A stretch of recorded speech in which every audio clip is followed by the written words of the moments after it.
ఆ, నమస్కారం, అందరికీ నమస్కారం. సుమ గారు ఫ్యూ వర్డ్స్ అన్నారు, బట్ ఫ్యూ ఇయర్స్ గురించి మాట్లాడాలి. ఫ్యూ వర్డ్స్ అంటే చాలామందికి థ్యాంక్స్ చెప్పాలి. ముందుగా ఫస్ట్ విషయం, యాక్చువల్గా నేను ఈరోజు ముందుగా మాట్లాడదనుకున్న విషయం మీకు అందరికీ తెలుసు. సినిమా కొంచెం అనుకున్న దానికంటే కొంచెం లేట్ అయింది.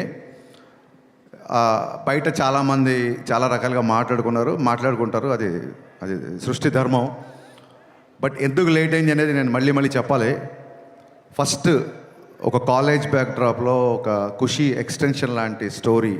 ఖుషీలో ఉన్న ఇద్దరు స్టూడెంట్స్ మళ్ళీ ఈగో వచ్చి విడిపోయి మళ్ళీ కాలేజ్కి వచ్చి వాళ్ళు ఇద్దరు లెక్చర్గా ఉన్నప్పుడు అదే ఈగో కంటిన్యూ అవుతే ఎలా ఉంటుంది, ఒక క్రేజీ థాట్తో స్టార్ట్ అయ్యాము. బట్ అది స్టార్ట్ అయిపోయిన తర్వాత నేను అనుకున్న స్పేస్, నేను అనుకున్న హీరోయిజము, నేను అనుకున్న ఎక్కడో ఒక ఫన్ అనే యాంగిల్కి లిమిట్ అయిపోతున్నాం అని చెప్పి కథ మారడం జరిగింది. కథ మార్చిన దగ్గర నుంచి ఆ స్క్రిప్ట్ సాటిస్ఫాక్షన్గా వచ్చేంత వరకు, అండ్ మధ్యలో అది కోవిడ్ అంటారో ఇంకోటి అంటారో, వాట్ ఎవర్ రీజన్స్, ఈ సినిమా డిలే అవ్వడానికి అట్ ది సేమ్ టైం ఇందాక అందరు చెప్పారు చాలా ఫాస్ట్గా సినిమా ఫినిష్ చేసాం అంటే నేనేదో కావాలని చెప్పట్లేదు. ఈ సినిమా డిలే అవ్వడానికి నేనే రీజను. ఈ సినిమా మొన్న అంత ఫాస్ట్గా తీసాం కూడా నేనే రీజన్. సో ఈ జర్నీ మొత్తం ఒక ప్రొడ్యూసర్ ట్రావెల్ అవ్వడం అనేది అసలు మాటలు కాదు. నవీన్ గారు, రవి గారు, మీ ఇద్దరు లిటరల్గా నన్ను సినిమా ఫినిష్ అయ్యేంత వరకు, ఈ రోజుకి రేపు రిలీజ్ అయ్యేంత వరకు కూడా మీ ఇద్దరు నన్ను భుజాల మీద మోసారు సార్. భుజాల మీద అంటే మీరు లిటరల్ మీనింగ్ తీసుకోవద్దు. నవీన్ గారు, రవి గారు హైట్కి భుజాల మీద మోస్తే బ్యాలెన్స్ ఉండదు, వాళ్ళ గుండెలు పెట్టుకున్నారు.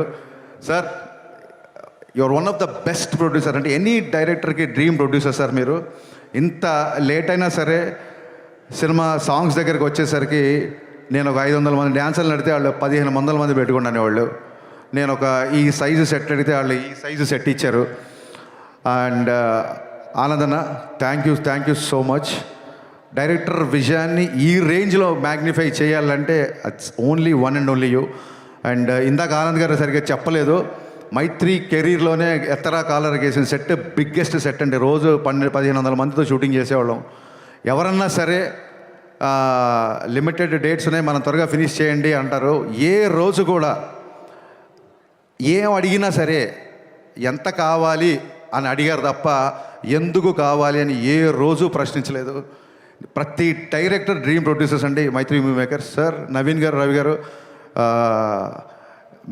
మీతో పరిచయం అయిన తర్వాత ఇందాక వీడియో రిలీజ్ చేశారు మనవాళ్ళు. మీ బ్యానర్లో రిలీజ్ అయిన దాదాపు ఒక 15-20 సినిమాలు ప్రీ రిలీజ్ ఈవెంట్లకు నేను వచ్చి ఉంటాను. ఫైనల్గా నా ప్రీ రిలీజ్ ఈవెంట్కి మీరు వచ్చారు అన్నట్టు చెప్పాల్సి వస్తుంది. Thank you so much sir. మీ ప్యాషన్కి, డైరెక్టర్ని మీరు ప్యాంపర్ చేసే పద్ధతికి మీకు తల వంచి సాష్టాంగ నమస్కారం చేస్తున్నాను. Thank you so much. ఇందాక నా రైటింగ్ టీం గురించి చెప్పాను, వాళ్ళందరి గురించి మాట్లాడారు. కళ్యాణ్ గారి సినిమాకి ఏముంటుందంటే, ఒక చిన్న టెక్నీషియన్ కూడా నేను కళ్యాణ్ గారి సినిమాకి పనిచేసాను అని వాళ్ళ పేరు ఇక్కడ వినాలనుకుంటారు. ఎవరి పేర్లైనా మిస్ అయిపోతే పాపం డిసప్పాయింట్ అవుతారు. సో నా రైటింగ్ డిపార్ట్మెంట్ ఆల్రెడీ పైకి వచ్చి మాట్లాడారు.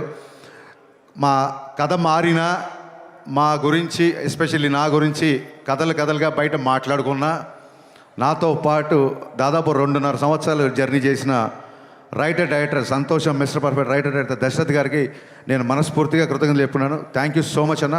ఎప్పుడు నా పక్క నుండి నాకు ధైర్యాన్ని ఇచ్చావు. అలాగే మా రెబల్ రెడ్డి, నేను రమేష్ రెడ్డి గారి రెబల్ రెడ్డి అని పిలుస్తాను. గబ్బర్ సింగ్తో నేను ఆయన్ని ఆర్టిస్ట్ని చేశాను. ఎందుకంటే నా స్వార్థం ఏంటంటే 24 hours నా సెట్లో ఉంటాడేమో అని. ఆర్టిస్ట్గా బిజీ అయిపోయి నాకు రైటింగ్కే డేట్ లేవని స్టేజ్కి వచ్చాడు. మీ అభివృద్ధిని మనస్ఫూర్తిగా ఆహ్వానిస్తున్నాం sir. Thank you so much. మీరు ట్రైలర్లో రెడ్డి గారు ఈ బిల్డప్లే కొంచెం తగ్గించుకుంటే మంచిది అని కళ్యాణ్ గారు చెప్తున్నారు. ఆ రెడ్డి గారు ఎవరో కాదండి, మా రెడ్డి గారే, మా రమేష్ రెడ్డి గారు. అలాగే Praveen Varma, very talented writer. తను ఈ సినిమాకి అడిషనల్ డైలాగ్స్, నాకు డైలాగ్ విషయంలో చాలా హెల్ప్ చేశాడు. Thank you Praveen. అలాగే చంద్రమోహన్, నేను ఒక వెబ్ సిరీస్ ప్రొడ్యూస్ చేస్తే తను డైరెక్ట్ చేశాడు. అండ్ సార్, కళ్యాణ్ గారి సినిమా కదా, నేను మీకు రైటింగ్ టీంలో జాయిన్ అవ్వచ్చా అని అన్నాడు. So Chandramohan, thank you, wonderful. నువ్వు ఇచ్చిన స్క్రీన్ ప్లే సహకారం, రచన సహకారం, thank you so much. Thanks a lot. ఇక నేను గబ్బర్ సింగ్ టైంలో చెప్పాను, ఇప్పుడు మళ్ళీ చెప్తున్నాను. స్క్రీన్ మీద నాకు పవన్ కళ్యాణ్ గారు హీరో అయితే, ఆఫ్ ద స్క్రీన్ మా దేవిశ్రీ ప్రసాద్ హీరోలాగా నాకు నిలబడ్డాడు. Thank you సర్జీ. ఎక్స్ట్రానరీ సాంగ్స్ ఇచ్చారు, నిజంగా కాల్ ఎగరేసుకునే మ్యూజిక్ ఇచ్చారు. Thank you so much. నేను ముందే చెప్పాను, ఆయన చాలా బిజీగా ఉన్నారు. బిజీ మూలంగానే వాళ్ళు ఇక్కడికి రాలేకపోయారు. ఆయన ఎంత బిజీగా ఉన్నారో మీరు అర్థం చేసుకోండి. అండ్ తమ్మన్ బ్యాక్గ్రౌండ్ స్కోర్ చేయడానికి కూడా సేమ్ ఇదే రీజను. మొన్న ఎత్తర కాలరా సాంగ్ రిలీజ్ చేసాము, దేవి గారి పాపం అప్పుడు కుదరలేకపోయింది. ఈరోజు కూడా ఆయనకి ఇక్కడ రావడం కుదరలేదు. సో మీకు దీన్ని బట్టి అర్థమై ఉంటుంది, మేము ఆయన టైం లైన్స్ మ్యాచ్ చేయలేక తమన్ గారు ఏమో ఆయన కళ్యాణ్ గారు ప్రీలీజ్ ఈవెంట్ మిస్ అవ్వాలని ఎవరు అనుకుంటారు. So it's very busy. Devi garu thank you so much once again. Prepone చేయడం అనేది పండగలకి సినిమా తెచ్చేద్దామనో లేకపోతే ప్రొడ్యూసర్స్ గ్రీడో డైరెక్టర్స్ గ్రీడో కాదండి. It's a collective decision. ఒక్కసారి 19వ తారీఖు తెలుగు సినిమా లేదు అని చెప్పి ఇండస్ట్రీలో ఒక న్యూస్ రాగానే ఏకగ్రీవంగా డిస్ట్రిబ్యూటర్లు, బయ్యర్లు, ఎగ్జిబిటర్లు నాకు, రవి గారికి, నవీన్ గారికి ఫోన్లు కొడతానే ఉన్నారు.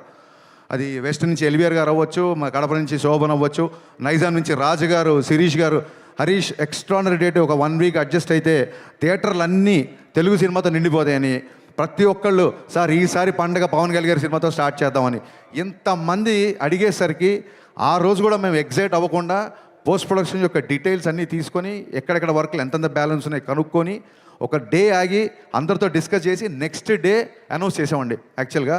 So it's a pure Telugu industry తీసుకున్న కలెక్టివ్ డెసిషన్. సో అన్ని ఏరియాల్లో డిస్ట్రిబ్యూటర్లు, బయ్యర్లు మాకు బాగా సపోర్ట్ చేస్తున్నారు. వాళ్ళ సపోర్ట్ అలాగే ఉంటుందని మనస్ఫూర్తిగా అందరికీ థ్యాంక్స్ చెప్తున్నాను. ఈసారి ఉగాది ఉస్తాద్ ఉగాది గుర్తుపెట్టుకోండి. Thank you so much.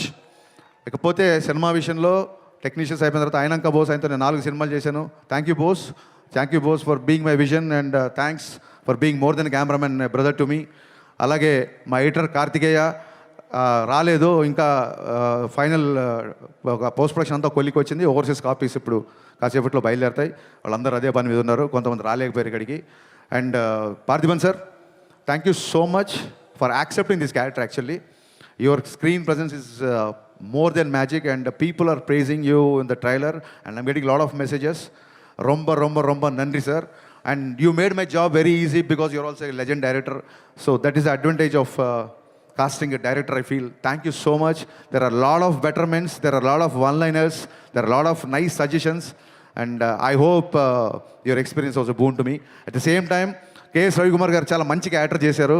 The legendary director K.S. Ravikumar తమిళ్లో ఆయన కూడా చాలా పెద్ద క్యారెక్టర్ చేశారు. Ravikumar sir, we're missing you in this evening. Thank you so much sir. Ravikumar garu support నేను మరవలేను. ఆయనకి ఏదైనా సీన్ చెప్పాలని, డైలాగ్ చెప్పాలని చాలా పెద్ద డైరెక్టర్ గారు చిన్న ఇనిబిషన్ ఉండేది. ఆయన మట్టుకు ప్రతి డైలాగు ఒక ఫుల్ స్టాప్ కామ ఆయన పలకాలన్న, బికాస్ తెలుగు కూడా కొత్త కాబట్టి ప్యూర్ ఆర్టిస్ట్ లాగా అంత పెద్ద డైరెక్టరు నన్ను డైరెక్టర్ సార్ అని పిలిచినప్పుడు నిజంగా పులకించిపోయాను. Thank you sir, thank you so much. మీ ఇద్దరికి శిరస్సు వంచి నేను నమస్కారం చేస్తున్నాను for being in this film. Leela, నీ మామూలు కాదు నీ గోల, అస్సలు నీ ఎనర్జీ, దాన్ని ఏమంటారు, ఇన్ఫెక్షన్స్ అంటారు చూసావా, అంత ఇన్ఫెక్షన్స్ ఎనర్జీ. మీరు కూర్చోవచ్చు పర్లేదు, ఇప్పుడు కెమెరా ఏం ఆనలేదు. అద్భుతమైన పర్ఫార్మర్. చాలామందికి లీల గారు అనగానే డ్యాన్సులు గుర్తొస్తాయి. ఆవిడ డెఫినెట్గా చాలా మంచి డ్యాన్స్ నేను చెప్పాల్సిన అవసరం లేదు. బట్ ఎలాగో డ్యాన్సులు చూసేశారు కదా, ఆ అమ్మాయి పర్ఫార్మెన్స్ కూడా చూపిద్దామని చెప్పి ఇందులో ఒక మంచి క్యారెక్టర్ రాశాను. Very cute character. అమ్మాయి క్యారెక్టరేషన్ చాలా చాలా బాగుంటుంది. ఇందాక సుమగారు అడిగారు, సుమగారు అడిగారు అక్క మరి నువ్వు మా హీరో గారు అప్పట్లో ఇప్పట్లో అనగలేంది, మరి మిమ్మల్ని అక్క అనకూడదా? ఏమండి, మనం మర్చిపోతాం ఏమన్నా? మనని మన హీరోని ఏమన్నా మనం మర్చిపోతావా? సో మీకు చెప్పాలి, ఎందుకంటే ఈ సాంగ్ దేఖ్లేంగే చాలా అంటే లీల గారి డ్యాన్స్ లేదని చెప్పి మీలో చిన్న కొద్దిపాటి అసంతృప్తి చూసాను నేను. ఆ సినిమాలో సిచ్యువేషన్ ఏంటంటే లీల గారు కొంచెం లైఫ్లో చిన్న లో ఉన్నప్పుడు, మీరు లిరిక్స్ అబ్జర్వ్ చేస్తే చిన్న లో ఉన్నప్పుడు, నీ పెదవిలోన ఉన్న జాగా నువ్వు నవ్వుకోవడానికిగా, నీ కాలి కింద ఉన్న నేల నీ సొంతం అంటే నమ్మవేళ, ఇది పోలీస్ గ్రౌండ్స్ ఇప్పుడు సొంతం అనుకోకండి, ప్రాబ్లం అయిపోతుంది. సో ఒక ఇన్స్పిరేషనల్ సాంగ్. అంటే చాలామంది అడుగుతున్నారు కేవుకేక అని. బ్రదర్స్, ఐ వాంట్ మన ఇంటర్వ్యూలో చెప్పాను, మీ అందరికీ చెప్పాలనుకుంటున్నా, కేవుకేక పాట పరిస్థితులు వేరు, ఇప్పుడు పరిస్థితులు వేరు. ఇప్పుడు కళ్యాణ్ గారిని పెట్టి ఒక ఐటమ్ సాంగ్ చేయాలన్న ఉద్దేశం నాకు ఏమాత్రం లేదు, ఉండదు. కానీ ఆయన డ్యాన్స్ మీకు కావాలని నాకు తెలుసు. డ్యాన్స్ ఉందా లేదా? కాలర్ ఎత్తి స్టెప్ వేశారా లేదా? ఈ కాళ్ళు కదలాలని చెప్పి మనం ఏళ్ల తరబడి నుంచి వెయిట్ చేస్తున్నామా లేదా? నేను ఇప్పుడు కళ్యాణ్ గారిని చూడను, నా ధైర్యం నాకు లేదు. డ్యాన్స్ గురించి మాట్లాడుతున్నప్పుడు నేను మిమ్మల్నే చూస్తాను కాసేపు. సో అలాంటి సిచ్యువేషన్లో వచ్చిన సాంగ్, ఒకటి డ్యూయట్ అయినా ఒకటి మాస్ సాంగ్ అయినా, నా లిరిసిస్టులు ఇద్దరు ఇక్కడే ఉన్నారు, భాస్కర్ భట్ల గారు, కాసేల శ్యామ్ గారు. ఈ 2 పాటల్లో మీరు అబ్జర్వ్ చేస్తే మీరు ఏ పని మీద వెళ్ళినా ఒక మోటివేషను, ఒక ధైర్యము, ఒక విజన్ ఇచ్చే పాటలు ఈ 2 పాటలు. మందుబాబులో అని అందులో పాట ఉంది. ఇప్పుడు ఏంటంటే నైట్ తాగిన మందు పొద్దున్న దిగిపోద్ది, ఎక్కే దిగే కిక్కులోన వచ్చేదే ఉంది. అలాంటి కిక్కు మనకెందుకు, సచ్చేదాకా కిక్కు ఉండాలి. ఏదైనా కిక్కు ఉంటే సచ్చేదాకా ఉండాలి. అలాగే ఎక్కి తొక్కేటెవళ్ళే ఉన్నా తగ్గేదేముంది. పొద్దున్న లేసి it's not just film industry, it's not just politics అండి. మనిషి బయటికి వెళ్ళాలంటే ఎక్కే తొక్కేటోళ్ళు అంటే అది మనుషులు అవ్వచ్చు, సర్కమ్స్టెన్సెస్ అవ్వచ్చు, పరిస్థితులు అవ్వచ్చు, ఏదన్నా అవ్వచ్చు. ఎప్పుడు నీకు ఒక రిపల్సివ్ ఫోర్స్ ఆపోజిట్ ఉంటూనే ఉంటుంది. అలాంటి ఉన్నప్పుడు కూడా, ఎక్కి తొక్కేటోళ్ళు ఉన్నప్పుడు కూడా తగ్గేదేముంది, నెగ్గేదాకా తిక్కే ఉండాలి. ఈ పాట గోలీ సోడాలాగా ఒక బందీగానా బతికేలా, గోలీ సోడాలకు ఎలా ఇరిగిపోయి ఉంటుందో మీకు తెలుసు. సఫకేటింగ్ లైఫ్ వద్దు, లిబరేషన్ సాంగ్. ఇది ఒక మోటివేషన్ ఇచ్చే లిరిక్స్. ఈ 2 పాటలో కళ్యాణ్ గారు డ్యాన్స్ చేసింది ఊరికే తమాషాగా డ్యాన్స్ కాదండి, డెఫినెట్గా మనకు నచ్చిన గ్రేస్ మూమెంట్ చేసినా సరే. సినిమాలో ఒక డైలాగ్ ఉంది, పాట అయినా ఆట అయినా అంతర్లీనంగా ఒక మెసేజ్ ఉండాలి అని. సో ఆ పాట అయినా ఆట అయినా ఒక మెసేజ్ ఉండాలి. ఆ మెసేజ్ కూడా కరెక్ట్గా మన డిఎన్ఏలో దిగేలాగా ఉండాలి, క్లాసులు బిగినట్టు ఉండకూడదు. అందుకు భాస్కర్ భట్ల గారు, కాసేల శ్యామ్ గారు ఇద్దరు డిఫరెంట్ సన్నివేశాలకి డిఫరెంట్ సాంగ్స్ రాసిన ఫైనల్గా ఒకటే మెసేజ్ బయటికి వెళ్ళింది. అది ఏంటంటే, we're here to fight, we're here to live, we're here to follow our intuition. బయట వాళ్ళ ప్రభావాలు, బయట వాళ్ళ మాటలు, బయట వాళ్ళ ఏవి మార్చలేవు. మీదే విజను, మీదే లైఫ్, మీదే అని ఈ స్ఫూర్తిని చెప్పాట్లు. వాళ్ళిద్దరికి ఒకటే మాట చెప్పా. ఇద్దరి లిరిసిస్టులకు నేను చెప్పింది ఒకటే. సార్ నేను ఎప్పుడైనా లోలో ఉన్నప్పుడు వేటూరి గారిది పాట వింటా. మా ఊపిరి నిప్పుల ఉప్పెన, మా ఊహలు కత్తుల వంతెన, మా దెబ్బకు దిక్కడు పిల్లటెళ్ళిపోయే రంపంపం. ఆ సాంగ్ ఎప్పుడు వింటుంటా. యువత తాలూకు భావజాలం ఆ పాటలో ఉంటుంది, నాకు చాలా ఇష్టం.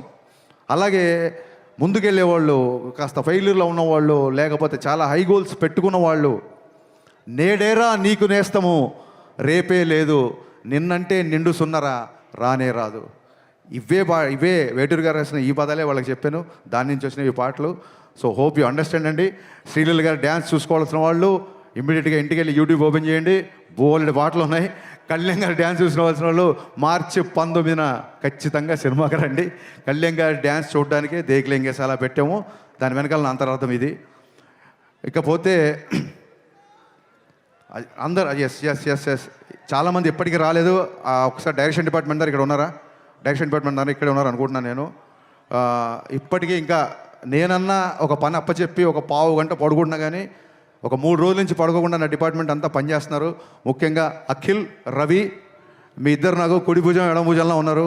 Thank you so much. దగ్గరలో ఉంటే టైం వేస్ట్ చేయకుండా స్టేజ్ మీదకి రండి, లేకపోయినా అక్కడి నుంచి చెయ్యి ఊపేయండి. ఇప్పటికి లేట్ అయింది. So Akhil, Ravi, come please come ఫాస్ట్గా. వీళ్ళిద్దరూ నాకు ఒక కుడి భుజం ఎడమ భుజం అంటే మీరు నమ్మండి. చూడండి, అసలు ఒక 3-4 రోజుల నుంచి నిద్ర లేకుండా పనిచేస్తున్నారు. Thank you so much Akhil. Thank you Ravi, thank you so much. ఇక కుడి భుజం ఎడమ భుజం అయితే గుండెకాయ ఒకటి ఉంది. మా బాబీ ఫాలోయింగ్ ఏంటి అసలు నాకు అర్థం కావట్లేదు. నేను పిలవలేదు ఇంకా. వీళ్ళిద్దరు నా కుడి భుజం ఎడమ భుజం అయితే మా బాబీ. యాక్చువల్గా బాబీ కోసం ఒక టీజర్ కట్ చేద్దాం అనుకుని నేను కళ్యాణ్ గారికి కూడా చెప్పాను. Bobby Mythri movie makers from the co-director of Gabbar Singh and Vakil Saab. Bobby, the unique and the most wanted co-director in the industry. Bobby నా గుండెకాయ అంతకంటే ఎక్కువ. ఎంత కష్టపడుతున్నాడంటే అస్సలు నాకు తెలిసి ఒక స్టేజ్లో నాకు టెన్షన్ వచ్చింది, ఆరోగ్యం అయిపోద్దేమో, నువ్వు 1 గంట పడుకో నేను వెళ్తాను అని చెప్పి ఇలాగా షిఫ్ట్లు వారీగా పనిచేస్తున్నాం. బాబీ లేని షూటింగ్ నేను ఊహించుకోలేను. బాబీ ఇంతకంటే ఎలివేషన్లు ఎక్కువైతే. Thank you so much Bobby. ఒక స్టేజ్లో పాండమిక్ నుంచి బయటికి వచ్చి సినిమా చాలా త్వరగా ముగిస్తా పెట్టి వీళ్ళందరూ కష్టపడ్డారు, వీళ్ళ గురించి నేను చెప్పి తీరాలి. Thank you. ఒక స్టేజ్లో చాలా లోలో ఉన్నప్పుడు వస్తారు చాలా లోలో ఉన్నప్పుడు దెబ్బలు తిని మానసికంగా క్షతగాత్రుని అయినప్పుడు కనీసం ఒక థాట్ ముందుకు తీసుకెళ్ళే ధైర్యం లేక, సత్తువ లేక, శక్తి లేక, అది నా సినిమా బిఫోర్ వచ్చిన సినిమా సరిగ్గా ఆడకపోవడం అవ్వచ్చు, పాండమిక్ అవ్వచ్చు, సడన్గా ఒక మెంటల్ లో అవ్వచ్చు. మనం దేవుళ్ళం కాదు కదా, ఎవరైనా లోలో ఉంటారు కదా. అలాంటి ఒక లోలో ఉండి నేను నిలబడమే చాలా కష్టం అన్న ఒక భయంకరమైన పరిస్థితిలో ఉన్నప్పుడు, నేనేది లోపల దాచుకోండి అందరికీ తెలుసు, ఓపెన్గా చెప్తున్నాను. ఒక డీప్ లోలో ఉన్నప్పుడు గజేంద్ర మోక్షంలో ఏనుగు కాలు మొసలి పట్టుకున్నప్పుడు ఏనుగు ప్రార్థిస్తే సిరిగింజప్పడు శంకరపు యుగమున్ జయదేవు సంధింపడే అని లక్ష్మీదేవికి కూడా చెప్పకుండా, చక్రము శంఖు ఏమీ లేకుండా అలా ఒక స్పీడ్గా శ్రీహరి తన భక్తుడిని కాపాడడానికి వచ్చినట్టు, అలాంటి పరిస్థితుల్లో ఆ దేవుళ్ళలాగానే నా దేవుడు పవన్ కళ్యాణ్ గారు అన్నపూర్ణ స్టూడియోకి నన్ను పిలిచి నా దగ్గరకు వచ్చి త్వరగా షూటింగ్ ప్లాన్ చేసుకో అన్నారు. ఆ ఒక్క పిలుపుతో అప్పటి వరకు ఉన్న గాయాలు, అప్పటి వరకు ఉన్న స్వేదాలు, మరి పవనుడు కదా, వాయు వేగంతో అవన్నీ మాయమైపోయాయి. ఒక్కసారి షూటింగ్ స్టార్ట్ అయిన తర్వాత ఎప్పుడు స్టార్ట్ అయింది, ఎప్పుడు ఫినిష్ అయింది అనేది నిజంగా మా ఊహలో లేదు. ఎవ్రీ డే రేపు ఒక డైలాగ్ ఉంటుంది, సార్తో ఈ డైలాగ్ చెప్పించాలి, రేపు పొద్దున సార్తో ఈ వాక్, సార్తో ఈ హెయిర్ స్టైల్, సార్కి ఈ కాస్ట్యూమ్ వేయాలి. ఈ హైలో నైట్ ఎక్సైట్మెంట్లో నిద్ర పట్టేది కాదు. ఆయన పరిగెత్తాడు మాతో పాటు. ఇందాక రవి గారు చెప్పింది అక్షరాల నిజం. కమిట్మెంట్ అంటే గబ్బర్ సింగ్ అప్పుడు కొంచెం ఇంతకంటే యంగ్ కదా, కటౌట్ కంటెంట్ ఉన్నోడికి కటౌట్ చాలు అనుకున్నాను. బట్ కమిట్మెంట్ ఉన్నోడికే కటౌట్ ఉంటుంది అని పవన్ కళ్యాణ్ గారు చూసిన తర్వాత నా డైలాగ్ నేను మార్చుకుంటున్నాను. ఆ కమిట్మెంట్ కటౌట్ ఇక్కడ పెట్టిన కటౌట్లు కాదండి, మనం అందరం ఆ కమిట్మెంట్కి గుండెలో పెట్టుకున్నాం. ఆయన కటౌట్ని గుండెలో పెట్టుకున్నాం. ఇందాక ఈ చొక్కా గురించి అడిగారు కళ్యాణ్ గారు, ఏంటంటే సార్ జస్ట్ ప్రమోషన్ అని చెప్పా, కానీ మీతో పంచుకుంటున్నా. గుండె లోపల పవన్ కళ్యాణే, గుండె పైన పవన్ కళ్యాణే, నా గుండె ధైర్యం కూడా పవన్ కళ్యాణే. Thank you. ఎంత కష్టపడ్డారంటే ఇందాక రవి గారు చెప్పినట్టు సడన్గా సార్ ఇంపార్టెంట్ క్యాబినెట్ మీటింగ్ ఏదో ఉంది, సార్ విజయవాడ వెళ్ళారు అనగానే టీం అందరం ఓకే ఇవాళ షూటింగ్ లేదు అనుకునేవాళ్ళం. కరెక్ట్గా క్యాబినెట్ మీటింగ్ అయిపోయిందని చెప్పి ట్విట్టర్లో న్యూస్లో వచ్చే టైం కల్లా మా క్రియేటివ్ ప్రొడ్యూసర్ హరీష్ భాయ్ గారు టక్కుని కాల్ చేసి, సార్ 9 o'clock షూటింగ్ పెట్టుకోమన్నారు, టైం వేస్ట్ చేద్దాం అన్నారు. అనగానే గబ్బ నైట్ 9 o'clock షూటింగ్ పెట్టుకునేవాళ్ళం. లిరికల్ వీడియోలో చూసారు లేదో, సార్ 1 more అన్నారు. నేను మాస్టర్ ఓకే అన్న తర్వాత కూడా ఆయన 1 more లేదు, ఇంకా బెటర్గా చేస్తాను ఆగని చెప్పి మళ్ళీ ఆ డ్యాన్స్ మూమెంట్ చేసిన రోజులు ఉన్నాయి. సార్ గబ్బర్ సింగ్ అప్పుడు దాన్ని ఏమంటారు, కుర్రతనం అంటారో వెరితనం అంటారో నాకు తెలియదు, కానీ ఆ రోజులు నాకు సొమ్మగారు చెప్పి పద్దాగా 13 సంవత్సరాలు నాకు నిన్నగాక మన పొల్లాచికి వెళ్ళినట్టు ఉంది. జస్ట్ ఒక 1 week బ్యాక్ మిమ్మల్ని మీతో గుర్రం ఎక్కించి మన కచ్లో షూటింగ్ చేసినట్టు ఉంది. ఎవ్రీ మెమరీ నాకు ఉంది. మన జీవితంలో అన్ని రోజులు మనకు గుర్తుండవు. 10th class పాస్ అయిన రోజు, అమ్మ నాన్న మనం మెచ్చుకున్న రోజు, గబ్బర్ సింగ్ రిలీజ్ అయిన రోజు, ఇలాంటివే బాగా గుర్తుంటాయి. అలాంటి వండర్ఫుల్ ఎక్స్పీరియన్స్ ఈ షూటింగ్లో ఆయనతో ఉన్న నాకు జర్నీ. ఎలా జరిగింది షూటింగ్ అనేది అసలు నేను మాటల్లో చెప్పలేను. కళ్యాణ్ గారు, ఆ రుణం అయితే తీర్చేసుకోవచ్చు. దాన్ని ఏమంటారు, బంధం అనుకోండి, ఆ బంధం తీరిపోవాలి తప్ప ఒకళ్ళు తీర్చుకోలేరు. ఆ బంధం మీద నాకు ఉన్నందుకు నేను ఆ దేవుడికి మనస్ఫూర్తి కృతజ్ఞతలు చెప్పుకుంటున్నాను. ఇంకొక చిన్న విషయం క్లారిఫై, శ్రీహరి లాగా వచ్చాడు అని పవన్ కళ్యాణ్ గారిని దేవుడిలాగా ప్రవేశించినప్పుడు కొంతమంది కామెంట్ చేస్తున్నారు. ఒక చిన్న విషయం క్లారిఫై చేయాలనుకుంటున్నా. మనము దేవుడు అనేది మనం ఊరికే ఎవరినో పొగడాలని చెప్పేది కాదు. సమయానికి నువ్వు దేవుళ్ళ వచ్చావరా అని ఫ్రెండ్ అని అంటాం. సమయానికి ఆ రోజు మా మామయ్య దేవుళ్ళ వచ్చాడు అంటాం. పరిచయం లేని వ్యక్తి కూడా టక్కని హెల్ప్ చేస్తే దేవుళ్ళ వచ్చాడు అంటాం. సచిన్ తెండూల్కర్ని గాడ్ ఆఫ్ క్రికెట్ అంటాం. Saraswati God of wisdom, Lakshmidevi God of wealth అంటాం. అలాగా మనం అభిమానంతో గాడ్ అని పిలుచుకుంటే అని అది గాడ్ ఆఫ్ క్రేజ్ అవ్వచ్చు, గాడ్ ఆఫ్ స్వాగ్ అవ్వచ్చు. సచిన్ తెండూల్కర్ గారిని గాడంతా మాత్రం నన్ను విగ్రహం పెట్టి బ్యాట్ అని ధ్వజస్తంభాల్లో పెట్టి గుళ్ళు కట్టమని ఎవరు చెప్పలేదు కదా. It is the supremacy experience, it's a superlative expression అంతే. అంతకు మించి ఎవరినో ఏదో కామెంట్ చేయాలని కాదు, ఎవరినో నొచ్చుకోవాలని కాదు. సార్ మాటలు రావట్లేదు. ఈ సినిమా ప్రాణం పెట్టి పనిచేశారు. మానవాళ్ళందరూ మీ మాటలు వినాలనుకుంటున్నారు. నన్ను ఇంతసేపు భరించినందుకు, సహించినందుకు, మళ్ళీ ప్రేమించినందుకు thank you so much. March 19th ఈసారి ఉస్తాద్ ఉగాది. Thank you.